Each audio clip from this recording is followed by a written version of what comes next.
മുള്ളിനെ മുള്ളുകൊണ്ട് എടുക്കണമെന്ന് കേട്ടിട്ടില്ലേ നീ? പറ്റിയ ഒരു മുള്ളുമായിട്ടാണ് ഞാനിപ്പോ വന്നിരിക്കണേ. Secret agent ചുക്കിനും ചുണ്ണാമ്പിനും കൊള്ളാത്തൊരുത്തൻ.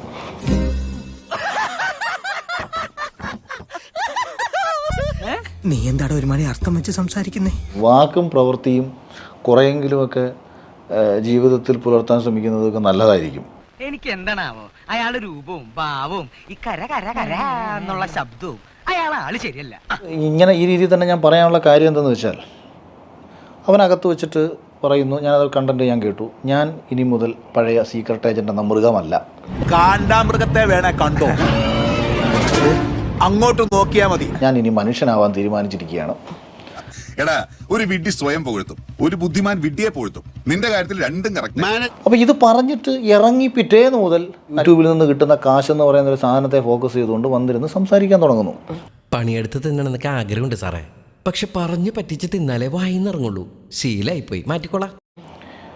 കാറിനുള്ളിൽ സീക്രട്ട് ഏജന്റും പുറത്ത് ഞാൻ സായി കൃഷ്ണൻ എന്ന് പറയേണ്ടത് പണ്ടും പുള്ളി അങ്ങനെ ആയിരുന്നു. വലിയ മണ്ട ശിരോമണി, സംസ്കാരത്തിൽ പാണ്ഡിത്യത്തിൽ സംസ്കാര ശൂന്യൻ.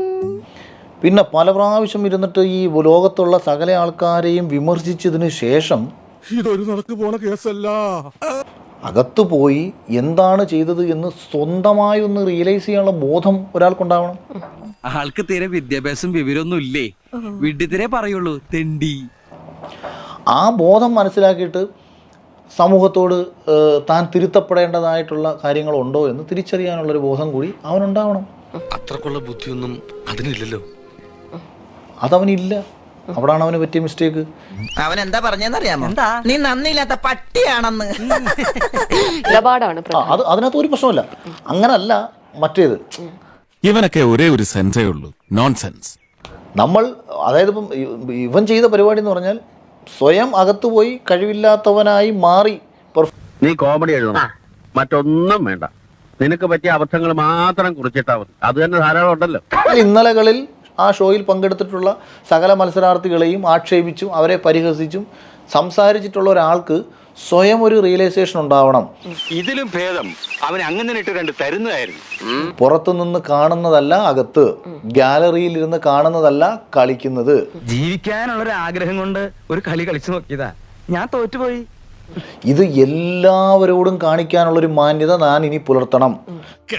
സത്യമാണെങ്കിലും എനിക്ക് അംഗീകരിച്ചു കൊടുക്കാൻ പറ്റുമോ? രാഷ്ട്രീയത്തിൽ പ്രവർത്തിക്കുന്ന ഒരാൾക്കേ അറിയത്തുള്ളൂ ആ രാഷ്ട്രീയക്കാരൻ്റെ ഉത്തരവാദിത്വം എന്താണെന്നും അല്ലെങ്കിൽ അയാൾ നേരിടേണ്ടി വരുന്ന പ്രഷർ എന്താണെന്നും. ഇങ്ങനെ എന്തെങ്കിലുമൊക്കെ പറയുമ്പോഴേ എന്റെ മനസ്സിനൊരു സന്തോഷം ഉണ്ടാവുള്ളൂ. ഞാൻ എന്റെ സന്തോഷം നോക്കിയാൽ പോരെ. വ്യക്തിപരമായി മാറരുത്. പലപ്പോഴും വ്യക്തിഹത്യകളാണ് ഇവരെല്ലാം ചെയ്തുകൊണ്ടിരിക്കുന്നത്. സിനിമയെക്കുറിച്ച് നിന്റെ അവസ്ഥ കാണുമ്പോ അവര് കബഡി കളിച്ചത് മൈതാനത്തല്ല, നിന്റെ ദേഹത്താണെന്ന് തോന്നും.